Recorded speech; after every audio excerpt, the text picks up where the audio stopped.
or magic be done for good? Today on Truth Be Told, we're going to do the School of Magic. We're going to talk about healing and using natural herbs to set good intentions and also spells that hopefully can heal the world and heal ourselves. Today we have Amy Blackthorn, the Green Witch, and talking about her guide to the essential oils for spellcraft, rituals, and healing. This should be a good time, so please get your questions ready. I'm Tony Sweet with Truth Be Told. Please welcome to the Truth Be Told studios for the first time, the Green Witch, Amy Blackthorn. Woo! Hello, Miss Amy. How you doing? I'm so glad to be here. I'm glad to have you here, and I'm excited to have you on the show. We've had a white witch on before. Patty Negri, who is one of our regulars, and now I have a green witch, and I see that title, and I kind of want to know, first off, what is a green witch versus every other witch there is out there? Well, it actually came about because there's a lot of times people get, do you do white magic or do you black magic? Are you a good witch or a bad witch? And so green witch just cuts right through all of that. There's no dichotomy. It's just, hey, I work with plants. Right. That period. I work with plants. Did you grow up like growing a garden with your grandparents and parents, or how did you get into the plant world? It's so funny. I was born and raised in a very small little niche area of Baltimore City. Oh. So there was one tree in our yard. We had a postage stamp of grass, and that was it. And during my formative years, they'd send us out to play in the yard, and I found mint growing by the basement steps. And my mom says, "Oh, that's mint. You can eat that. You can use it to flavor stuff." And I'm thinking, this, but it came out of the ground where dirt is. Like, right. don't you tell us, like, don't eat things off the ground? Isn't that a thing that happens? Right. And so it just fascinated me that this plant had uses and smells and could do all sorts of things just growing out of the ground like that. I was, probably kindergarten, so it hadn't occurred to me that food actually comes out of the ground. Right. So by the time we moved to the suburbs of Baltimore County, we actually had a yard, and there's plants and there's trees and there's room to move around for a kid. And I noticed by the basement windows for the new house, there's this beautiful pink flower growing on a little bush. And so I go over, I'm checking it out, I'm looking at the petals, I'm looking at the leaves, and one of the petals falls out of my hand. And I look inside, this little teeny cup is a black seed. And my mind is blown. The fact that it started out as a plant, and then it made a flower, and now there's seeds. Like, this is the most magical thing I've ever seen in my life. I am blown away. And my mom's like, yeah, that's how plants work. That's where food comes from. These are things. But growing up in the city where, there's one tree for every block, right, you don't get to know these things. Right. So I was immediately entranced by anything that was growing out of the ground, to the point where I was running up and down with my little Huffy bike to the neighbors doing chores for spare change, so I could grow my own little window box full of petunias, so I could take part in this magic of growing things too. Well, I grew up in the country, in Kansas. My grandma and grandfather both were great at growing gardens. Like, we grew up in a small town, so we had probably a quarter of a block of each, in our hometown. So we had big gardens. My dad was also great at growing gardens. My mom helped. I didn't get that green thumb. I can't keep a plant alive for anything. For some reason, I didn't get that. But I do find it fascinating that people that are able to grow plants,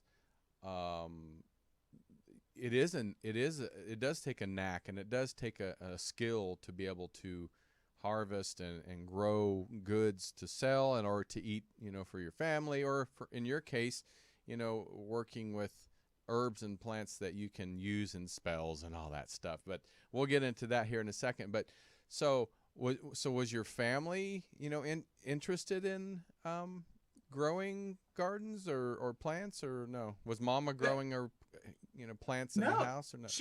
My mom was raised by her father, and she raised her two younger brothers. Oh, okay. So she was home by herself. They lived in an apartment until she moved in with my father, and they got married. Oh. She had no like I know grass grows in dirt, but that's about it. It was my own sort of journey off to the side. Like, okay, this is a thing that happens. I've got to figure out how it works and why it works and what doesn't work. As the little scientific 10-year-old I was, you find a bird feather and I'm trying to cross pollinate the purple petunias with the red petunias and see if I can get a stripe out of something. It was just all an experiment to me. It wasn't until I was 11 and sharing a room with my older sister Holly, where she brought home the first book on witchcraft that I had ever seen. Oh, so your sister introduced you? Unintentionally, absolutely. Yeah, that's great. Anyone who has a younger sibling knows the fastest way to get them involved in your business is to tell them to go away. Right. Well, I was the baby, so that is true. I as soon as she was asleep, I snuck into her book bag to see what she was giggling and hiding, and I found Scott Cunningham's Wicca Guide for a Solitary Practitioner. And so I'm reading it by the light of the garage down the street. I'm not even risking a flashlight. I read that thing in probably 2 hours, and it changed my life. So from that point on, your direction was kind of decided, or what, did it take you a while to?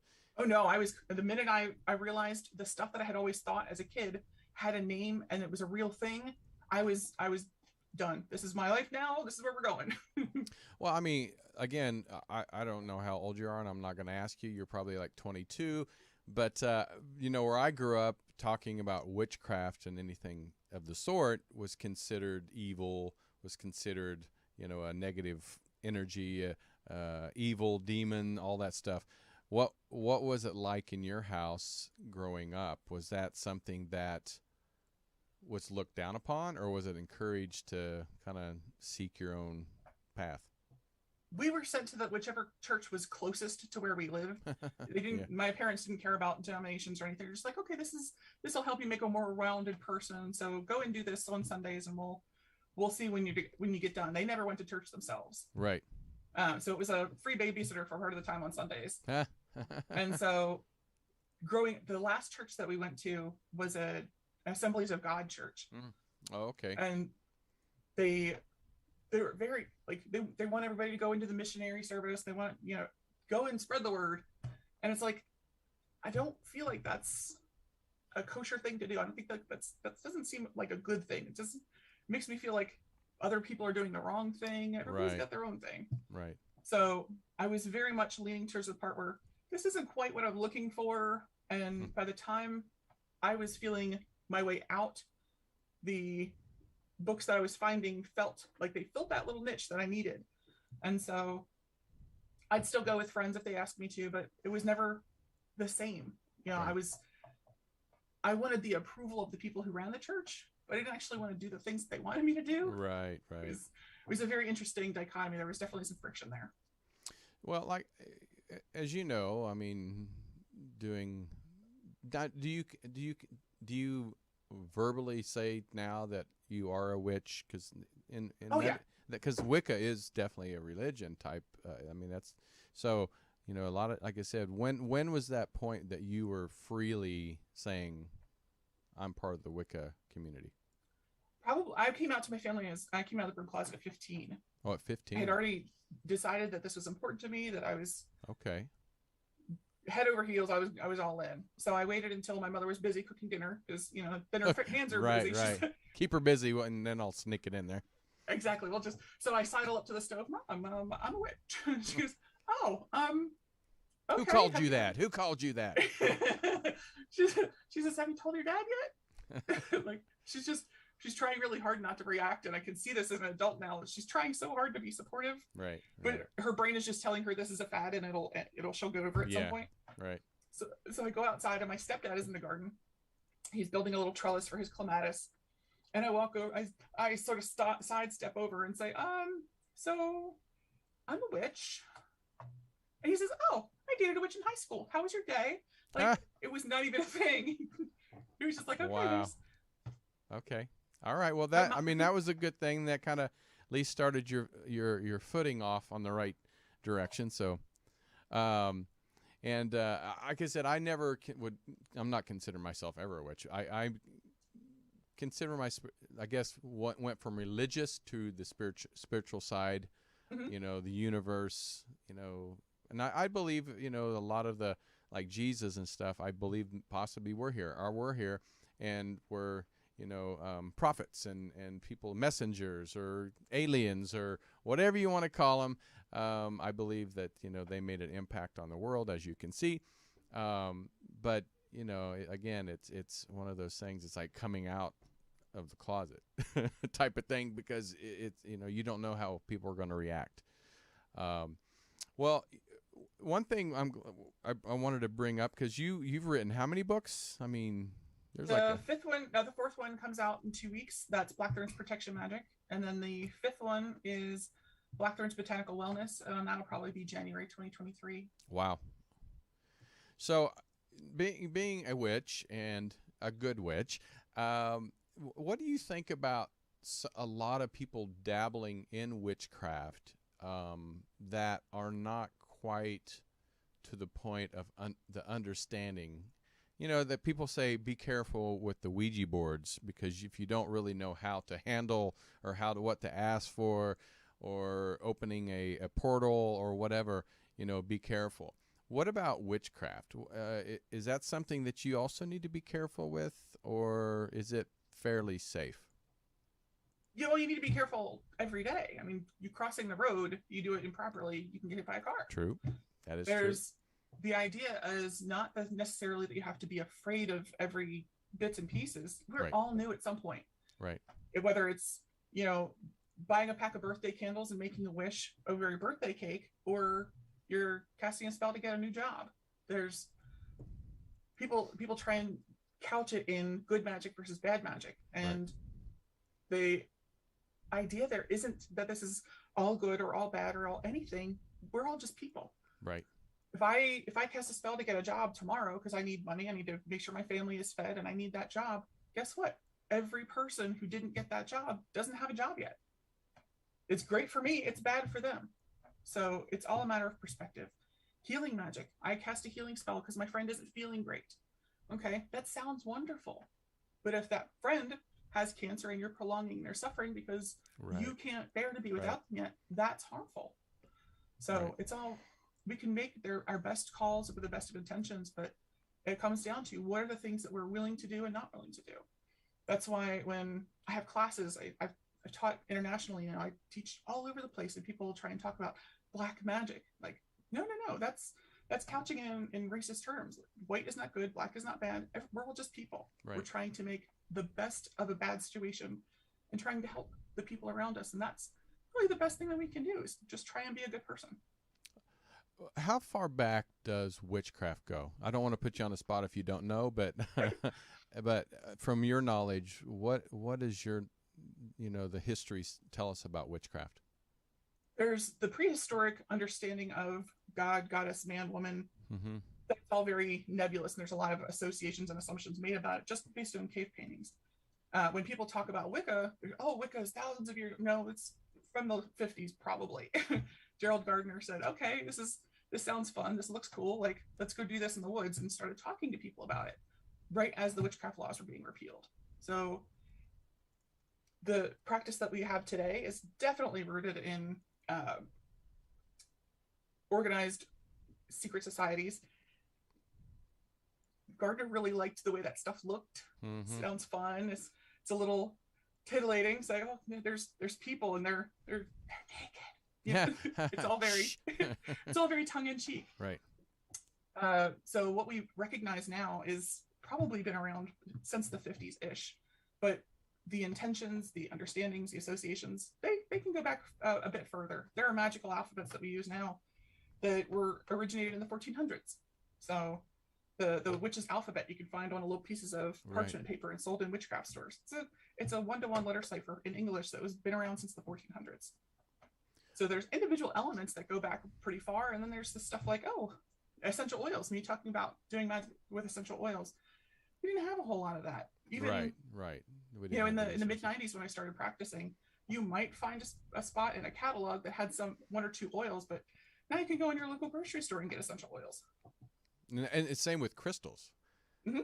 I mean, crystals, you rarely would hear anything about crystals. Now it's like you go to these, you know, trade shows like, you know, Conscious Life Expo that just happened, and they have like 50 Acres. tables, 50 tables of just crystals, and this one's for this, and this one's for this, and what. But I honestly, I didn't hear about crystals much until the last probably 15 years. Maybe it's just it wasn't as popular then. But do witches and witchcraft use crystals in their practices? They absolutely can. It's actually really popular to do. They make great associations and great allies for the intentions that we have and the projects that we're working towards. Mm-hmm. And the neat thing about it is because they're hundreds of thousands and into the millions years old, you're not going to deplete that just by carrying it around in your pocket for a couple days. Right. It's going to be there for you. It's going to be there for you when you need it. To the point where I keep selenite in front of my monitor. Just help me focus on being the best author I can be. No, that's great. I mean, it's good to know because we do, people like me, and I work with a lot of witches and psychics and mediums and different types of people in this industry, and interviewed, hundreds and hundreds of people. But still, I know the good, and I know there's some that are bad, not crystals, but bad, but or negative. But there's so many, it's hard to understand every single element of crystals and every single element of herbs and every single element of all kinds of different things. So yeah, so I think it's really important for people like us to ask those questions, so we kind of know going forward if we do get a crystal, it fits us. Is getting a crystal or a stone, it's kind of like, it reminds me, remember when Harry Potter, they go and get their magic wand? It had to fit them. It was, really good. Does that feel good to you? Does that wand feel good to you?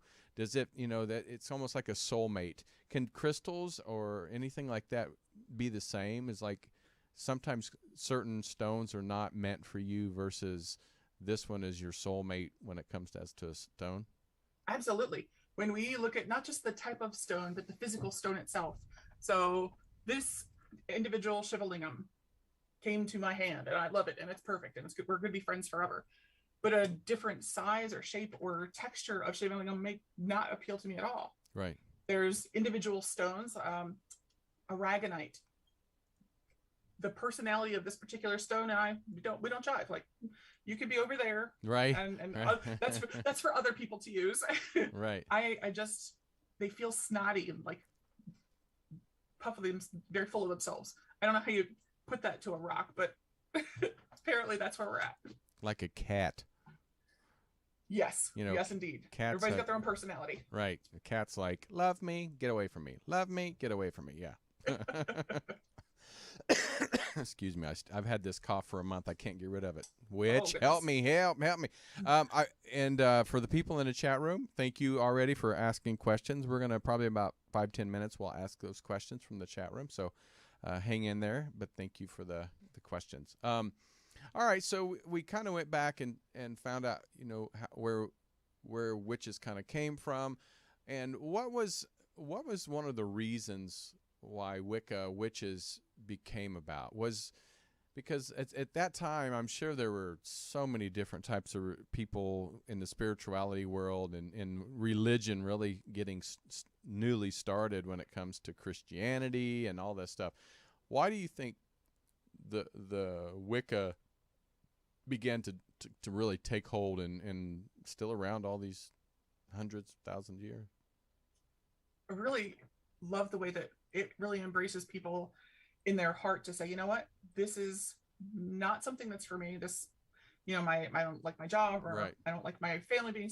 The ability to say that you can take control of your own life, your own livelihood, and where you are personally going in your life was so valuable for people who are seeing wars and people losing their friends, family members, loved ones. Like, they were looking for the control of their environment, and witchcraft just gives that to people. It says what you need and what you desire. Like, those are really important prospects, and here's how to receive them. Here's how to make it happen. Right.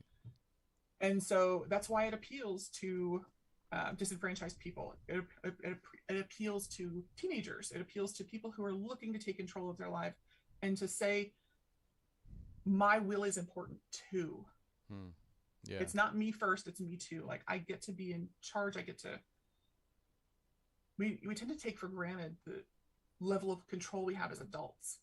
But when we look at what teenagers have to deal with, it's a lot. It's a lot. Well, actually, one of the questions, and this kind of goes back in the chat room, can you be a Christian and a witch at the same time? Absolutely. I know a lot of Christian witches. I know atheist witches. How does that work? Because a lot of Christianity looks down on witchcraft.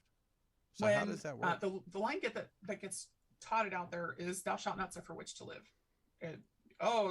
This is the little shield that we're going to bang you over the head with. The original translation was not witch, it was poisoner, a poisoner of wells. So if someone poisons your whole town, well, then they get put to death. It's not necessarily someone who practices magic. That was a change that was made during the King James version of the Bible. Before that, it was just like, hey, don't poison people. How about that? Right. So we can come up with the ideas. We can show the illustrations of the magical practices in the Bible. I mean, the books of Psalms are entire books of spells. You can really do a lot with showing people how those align with each other. I know there's actually a couple really fabulous podcasts that I've been invited to where people were Christian witches, and they were very positive in their experience and their practice, and usually pretty well accompanied in their own communities, and understood and accepted. That's great. And do you think the negativity, like the Salem witch trials and all that stuff, a lot of it came from the Christian community at that time, the religion part, maybe not just Christian, but the religious part of the sector. Do you feel like a lot of witchcraft got the negative rap from the religious part to kind of build their power up, or what do you think? Do you think that? I think that might be one of the cases. That's definitely part of it. What happens with us as people, as the group of people, when bad things happen, we want to think that there's something we can do about it. Right. It's the just world fallacy. Bad things will only happen to me if I'm a bad person. Right. So if you try and be a good person, bad things only happen to bad people. They happen to those people over there. So in Salem, they had a couple really bad, wet winters. A lot of people died. A lot of people got sick. Blamed it on the witches. Blame it on the witches, because at that point, when those girls became afflicted and started having convulsions and screaming fits, and it's the very common theory right now is that the wheat that they were growing and storing and making for all winter, their breads and whatnot, had become infected with a fungus called ergot, which has similar effects on the human body as an acid trip. Oh, really? So them seeing figures dancing off, it's all the religious emphasis that had been put on in their lives by their parents. Interesting. Saying if you do this, you're with the devil. The devil did it. So you give them give them the brown acid. Guess what's going to happen? They're going to see the things they've been told their whole lives are waiting for them if they step out of line. Right. Wow, that's interesting. I've never heard that before. So that's a new information. I love that. I love hearing new stuff. Yeah. So I think now that a lot of people are actually, and people don't hate me, but it's the truth, that a lot of people are leaving the church now. Oh yeah. Lots and in droves. I think, because look, look how much the Catholic Church, millions of people died, because of the Catholic Church way back then, in the religious wars over the Protestants. If you watched the Queen Elizabeth I, you saw how the Catholic Church did not like her because she was a Protestant.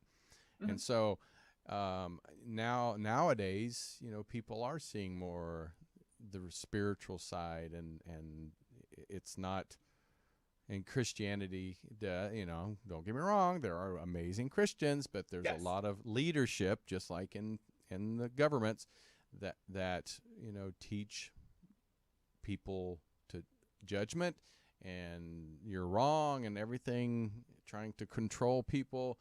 And I think people are just tired of it. And I think that's why the paranormal world, such as our community, is growing and popular, and witchcraft is becoming mainstream, and UFOs and everything is starting to really come to the surface, I think, because I think people are just tired of being told lies when it comes to religion. Nothing against Christianity, because I think the Christianity itself is good. I think the meaning of it was great. I think it's just the leadership of Christianity is where we went wrong. So now that we're seeing more and more people accepting witches and Wicca, more people are getting involved in it and wanting to convert to Wicca. For someone like you, that's probably exciting, because how long have you been doing or been a Wicca itself, in Wicca itself? 28 years. Oh my goodness. So you've been doing this a while, but when people come to you and say, I'm really interested in becoming part of the Wicca community, where do you start them on? How do you get them in the right direction to make sure they do this right? I give a lot of homework. Homework? You turned me off right there. one of the pages on my website is just a giant suggested reading list, because that's exactly the response that a lot of people give. They want to light candles and feel good about themselves, but when you tell them there's liturgy and there's study and there's practice that goes along with it, they're like, oh, well, I just want to be cool for 5 minutes, so they wander away. But a good bit of those people say, okay, I'm here for it, I'm understanding, and I'd like to know some more about it.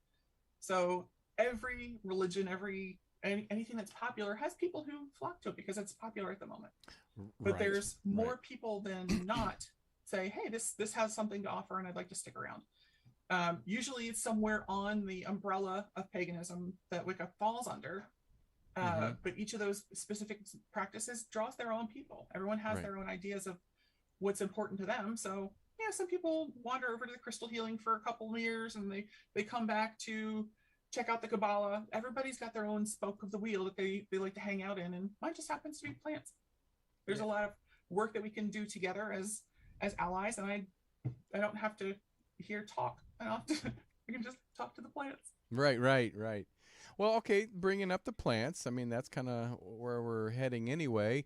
I mean, if you watch Hocus Pocus and all these other witch shows, there's always the spell book, and then there's the potions, and we're changing kids into whatever it is.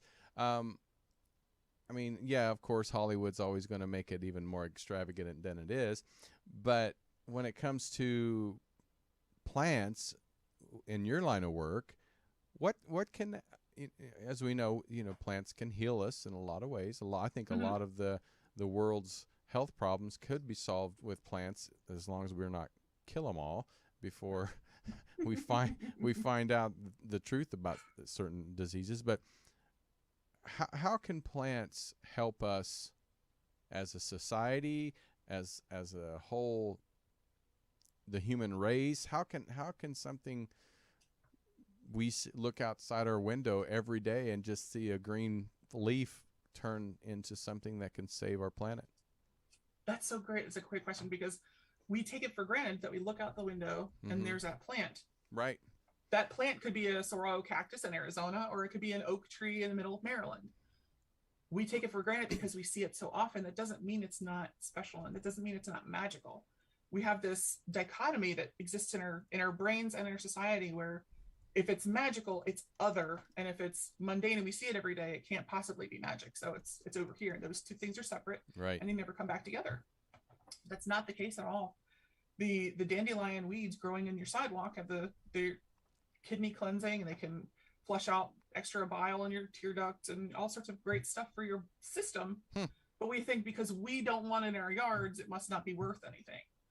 But the plants that we have are reaching out to work with us in a way that people take for granted, honestly. When I started training in the Green Witchcraft tradition, one of the things that we talked about a lot was the relationship between people and plants. And we did this through, we do weed walks. So you walk around your property, your area, walk in the woods, and you're cataloging, you're understanding what plants are and where they are in your specific venue, Right. how close they are to you and your house. So if I walk out my front door and there's a dandelion out in the front sidewalk, or if a half a mile away there's a tree that wasn't there a year ago, each of these plants is saying something specific. So my best example.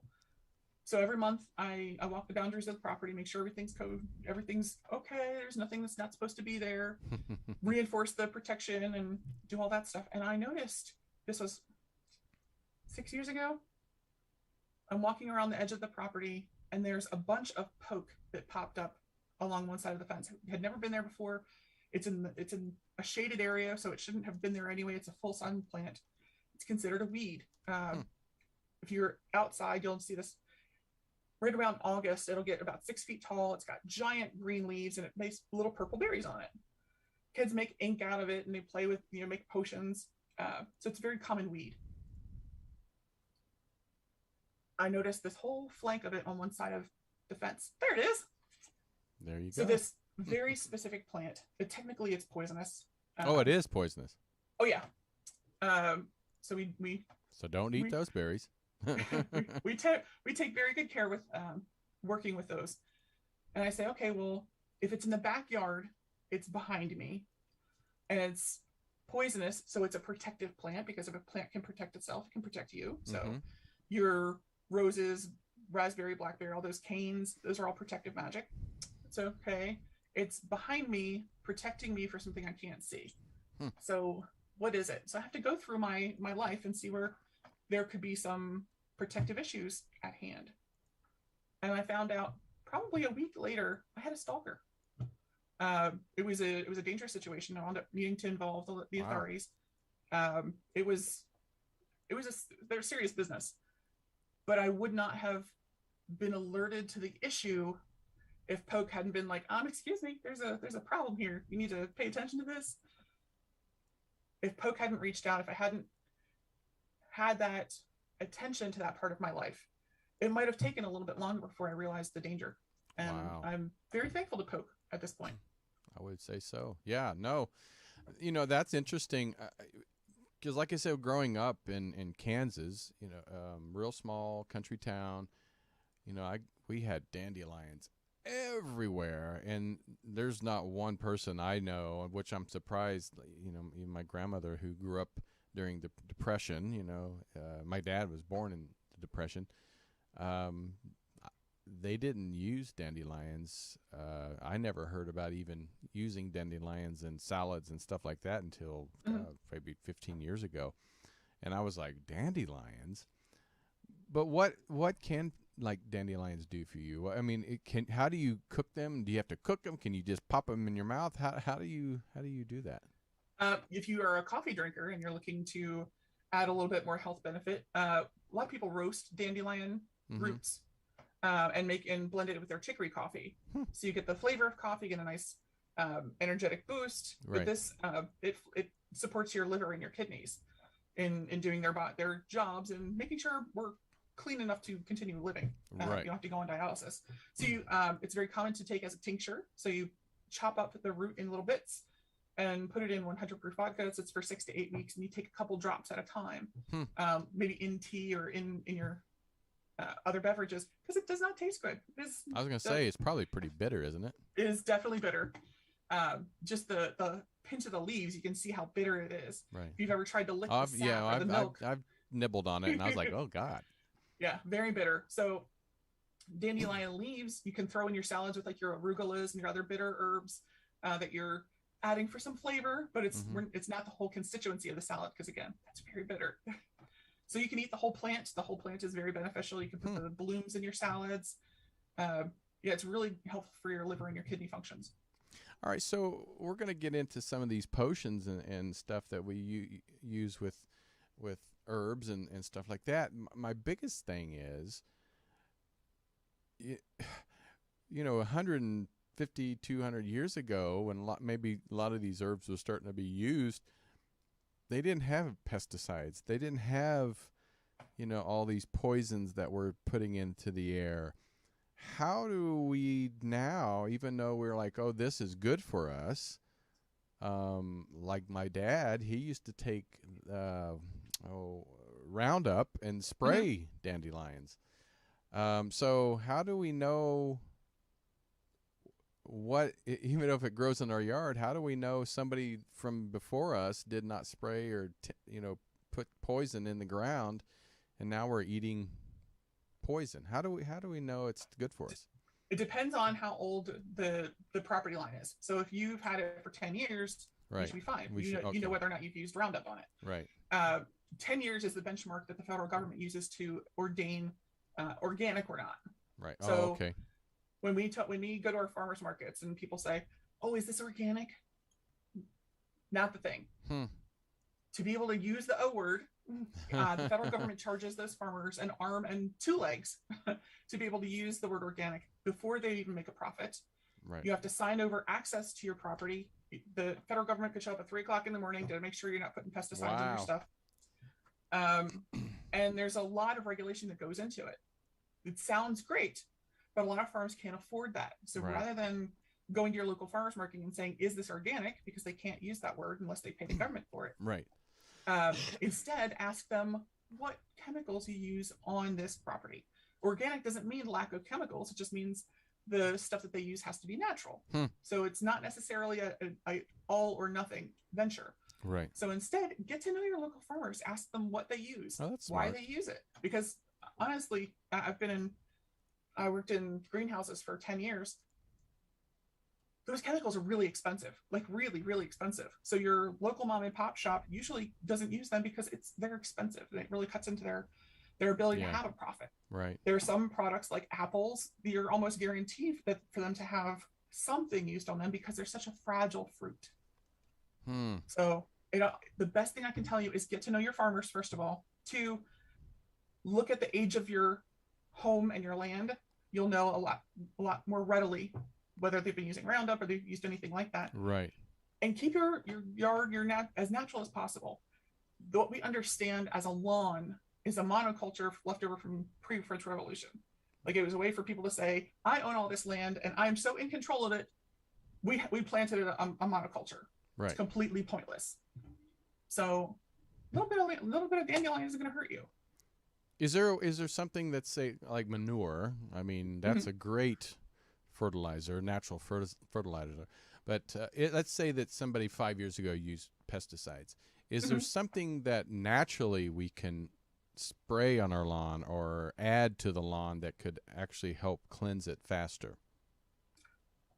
Irrigation is the best way. Just irrigating it.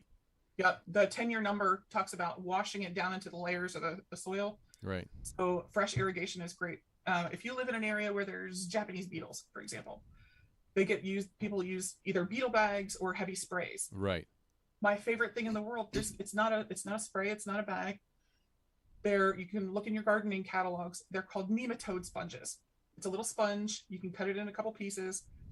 There are microscopic nematodes impregnated into the sponge. You put it in the soaker, you water your lawn with it, and these microscopic things go and live under the ground, they mature, and all they eat is beetle larvae. Oh, really? So you spray once and you're good for 10 years. Nice. Those nematodes will burrow through the ground and they'll eat all those Japanese beetles, and you don't have to worry about them eating your cabbage roses.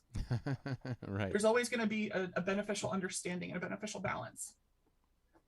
All right, so we have about 10 minutes left, and we have to get to this. I mean, is there any type of potions or herbs or anything that you can put together, because Valentine's Day is coming up in a few days, like love potions? What is a love potion, and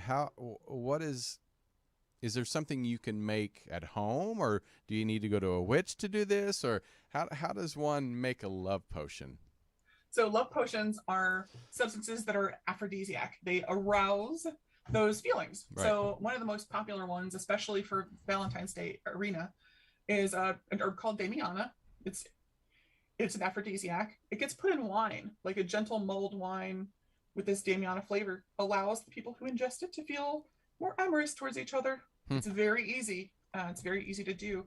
But if you're not necessarily imbibing alcohol at the moment, a rose petal tea or rose hip tea is still going to carry those same understanding associations. You're looking for plants or flowers or fruits that carry the associations of Venus for that love and beauty and sex and lust. Right. So that includes most of the fruits, anything that has a stone, cherries, apricots, they're all in the rose family. Blackthorn, so your slow gin that comes from blackthorn is associated with love and aphrodisiacs. So it's all about creating an arena or creating an area where people are given permission to get in touch with their romantic side or their lustful side. So there's lots of different things that you can find in the grocery store to make an aphrodisiac punch with. Strawberry, half of the fruit section. I mean, yeah, don't make it in the grocery store, because no, don't do that. Yeah, because you take it home. We get in trouble for that. Right. One of my favorite things, it's in Blackthorne's Botanical Brews. There's a way to create fruit syrups to flavor sodas or cocktails. Use a nice cocktail base. The one that is the most popular is a strawberry version. So you get 1 cup of vinegar, 1 cup of sugar, and 1 cup of strawberries. You set it in a bowl, leave it there for 2 days. The vinegar breaks the cell wall and lets all the fruit, flavor, sugar, and water out of the fruit and into the syrup. Oh, wow. So you can mix it with a nice Uncle Val's Botanical Gin and some seltzer water, and you have a really lovely aphrodisiac cocktail that took no effort, 5 minutes. And the best part about it, it's called a shrub. When the fruit, water, and the fruit, sugar, and vinegar, it's called a shrub. Right. They're easy to do. You can do it with fruit that's getting ready to go bad, that would have gone bad anyway. It works. It still works with out of season fruit. So the watermelon you found in March, right? It tastes like stale styrofoam. Right. You put it into this. It actually releases all that flavor into the syrup that you wouldn't have gotten just by eating that lovely watermelon. It smelled nice when you put it in your mouth. It just tastes like static. That watermelon releases all that flavor into the soda. Then it's a really lovely beverage. It doesn't taste like vinegar anymore. It just tastes like a sweet, tangy syrup. For that one, I used a Prosecco vinegar base. So it's sparkly. It's very light on the palate. So it worked very, very well with the watermelon and the strawberry. But you can use fruits, vegetables, herbs, all sorts of things. And that one's even talked about in the Bible. Ruth drinking a shrub right there while they're out toiling out in the fields. It's one of the oldest concoctions, the oldest drinks, beverages on the planet. You sound like a bartender too. Well, thank you. Right. That was my favorite part about writing Blackthorne's Botanical Brews, was getting to really dive in and experience all these beautiful additions that culture has been given just by our fruits and vegetables and our love for experimenting with them. Well, and somebody in the chat room, and I was going to ask the same thing, is, with the world the way it is, we've had a lot of negative, we're on the verge of war. We have a divide in our country. We have, religious wars. We have all kinds of different things going on. What can we do, through witchcraft, through herbs, through potions, for protection? If we're not going to be able to protect the world, how do we protect ourselves? Beautiful question. Blackthorne's Protection Magic talks about this. It'll be out in 2 weeks from Wiser Books. Yes. My favorite thing to remind people is that we have agency. You have agency. I have agency. We can work this together. The best thing you can do to protect yourself and your home and your family is to make a pot of tea and invite your neighbor over. Oh, really? Building resilience in your community reminds us that we are not us and them. We're all just people. Right. So especially the older neighbor who's sort of standoffish and, Gladys Kravitz looking at our window at the neighborhood, invite her over for tea. Invite her out. Make some cookies. Sit down and have a drink with them. People are looking for connection. And the ones who are the crabbiest and the ones who are the hair trigger, they need it the most. Mm-hmm. They want to be included. They just don't know how to make it. So I'm going to push you away before you can push me away first. Open your door. Open the door to your home and make sure that those people know that they are loved and they are welcome in your home. Until they get to know you, it's easy to make assumptions about that witch down the street. She must murder puppies or whatever awful thing people say. Right. It's easy to other people until they get to know you. So open your door and invite them in. make a loaf of bread and send it over to the neighbor kids. Yeah. You're worried about COVID? Great. Here's the responsible offering. My neighbor started bringing me duck eggs. I started sending her homemade fruit roll-ups for her kids. Oh, wow. It's very easy to other somebody until you get to know them. And they said, love that. Peace through tea parties. Yes. I love that. Well, that, you know what, it's funny because, you know, again, I always go back to my roots because growing up, you know, if it was a small town, everybody knew everything about other people. And we did have our, you know, Miss Kravitz and stuff, but people were there for each other. If somebody passed away, you know, here come the food and the, you know, wishes of good health and support. And Christmas, people would bring stuff to the elderly and you know, but here in California, where I'm at now, it's hard to do that. It's hard to people, if you even say hi to somebody here, they go, why are you talking to me, type of thing. So it is harder for, you know, in the cities, not saying it's not possible, but it is harder for people to open that door. But I love that. And for some reason over the years, I've worked as a physical therapy aide. I was a fitness trainer. I was a weight trainer, and I always seemed to attract the most difficult people. But it is true that for some reason I just had that knack of breaking through those walls and find out that they were amazing people that just need some love or just need attention or just need to, you know, be listened to. And I think you're absolutely right. So those people just mostly there's a reason for their bitterness, their anger, their grouchiness or whatever it is. So I love it. All right. So for the last thing, because I can't believe the time has already gone by, but for the last thing, what's the easiest potion someone can do at home that for anything, you know, if it's for good luck or, you know, I'm going for a job interview or, you know, I'm having a child or I want to have a child. Is there something that it's easy to put together at home that they can just do, you know, from what's that in Whole Foods or out in their garden or something that they can do today or tonight, this weekend? Chamomile tea. What, chamomile? Chamomile tea. Oh my God, I haven't heard that in a while. Chamomile is great for luck. People used to wash their hands with chamomile tea before they went to gambling. There's a lot of gambling luck that's associated with it, but general good luck as well. You can hang a little tea bag in the attic. It'll protect your house from lightning. It is protective. It's calmative, especially you have that, I'm going to go for a job interview nerves. Drink that about an hour before you go. It'll actually help cool you down to the point where you're not, no panic sweat. You're more self-assured. You know where you're going. You don't give a clammy handshake. Chamomile tea is one of the best things and one of the most magical ingredients you can have in your house. I love that. I've heard chamomile tea pretty much since I've been a child. I mean, they've talked about that for a long time, but I haven't heard that forever because now, again, they have different types of teas for everything now. So chamomile, I think, kind of become not as popular. That is definitely the case. I've had the tea shop. It'll be 8 years old next week. Oh, and wow. Yeah, chamomile is one of the best plants out there. It has that sweet apple flavor to it. It's self-assured. It's projective. It reminds you that you have the confidence to get to project yourself, and you know wherever you know where everything goes, know where everything's been.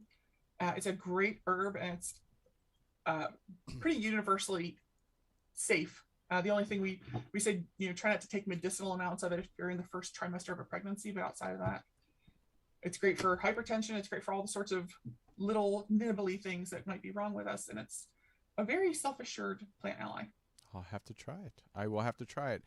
And then what about prayer and just sending out good thoughts for people that are sick, that are alone, that, you know, even though you don't talk to somebody, what about just good intentions?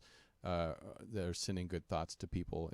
Is that considered somewhat Wicca? Because really that's, you know, I mean, that's through Pretty spirit. universal. Yeah. It's definitely one of the things that we do offer, one of the things we do participate in, but it's so much more simple than that. Even just going into your junk drawer and grabbing a birthday candle and sitting still for a minute to think about Sue's going into labor tonight at midnight, or Right. good thoughts for easy birth with the baby. Those very simple actions of, with or without the candle, stopping what you're doing, put your phone down, not scrolling, just bringing your mindfulness to one specific point in time, even for a few seconds, is something that we don't allow ourselves a lot. We're so busy going and doing. Our culture it really rejects taking any care or time for yourself at all. Yeah. And so That giving is yourself true. permission to just center yourself for that moment, to think about your friends, your loved ones, it's not only a gift for them, but it's a gift for ourselves, because taking that time and giving yourself permission to just not be for a minute is beautiful and actually makes a really big impact in your life. I was working on mindfulness meditations, as you know, in high school, there's hormones and there's people and everyone's panicking all the time. Just taking a minute to sit with your thoughts is terrifying, but It also is really is. good for us. Yeah, So this old mind, sometimes you're like, just be quiet. All right, and this popped in my head, or I'd say goodbye right now. But what about people that have lost someone? Oh my goodness. What is a good potion or meditation or something that you can connect with that spirit to bring calm to yourself? The very first recipe in Blackthorne's Botanical Magic is I went by herbs, so it's the Angelica section. Angelica as a plant, the story goes that Angelica sprung up from the ground where the Archangel Michael touched his toe to earth for the first time. So you can find it in the actual plant, you can find it in essential oil form. It is the most potent ally I know of for grief. So there's actually 2 recipes in the beginning and under Angelica. One is a funeral grief, right, and one is a blessing for the person who has crossed over. I was lucky enough to work with some funeral directors and morticians and talk about the things that they go through, the things that they are able to provide for families, and so they'll allow you can see the loved one, and you can anoint their hands with this Angelica oil. And there's some for the person who is undergoing that grief. Was very sad. I had call to use it. The book is dedicated to my aunt who passed after I signed the contract for this book, before it came to fruition. So it's dedicated in her memory. And the Angelica is such a beautiful, empowering plant for grief. Right. And that's great. And if you think about it, our bodies, majority of us are replaced into the ground. My mother she wanted to be cremated, and I spread her ashes on the beach where, she out here in California, because that's where she was born, and then up in Ojai Mountains, so she could have a beautiful view. So we go back to the earth where all plants are created. So I think, you're doing such a great job, and your knowledge of this is amazing, and I really thank you for writing all the books and being award-winning and best-selling, and I can see why. Where do people find you, follow you, and all that good stuff, so if they want to pick up your books? You can get my books from blackthornebotanicals.com. You can read the free first 2 chapters of each one of my books on amyblackthorn.com. You can get free downloads of all the books, the first 2 chapters of each of them. I want you to know that they resonate with where you are right now when you buy it. They're available wherever fine books are sold. You can also find me on Instagram, Facebook, and TikTok under Amy Blackthorn Author. You'll be able to find me right there.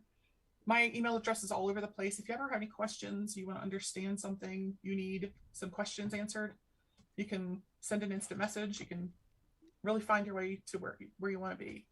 Each of those places has a different area where you can find me. And I do this because I want to see that light bulb moment where the light comes on over your head and you're able to connect what I'm talking about to something happening in your life. Like that's I get paid in that. Right. So it's important that people know that there are no dumb questions. They're just people who are looking to connect with something greater than themselves.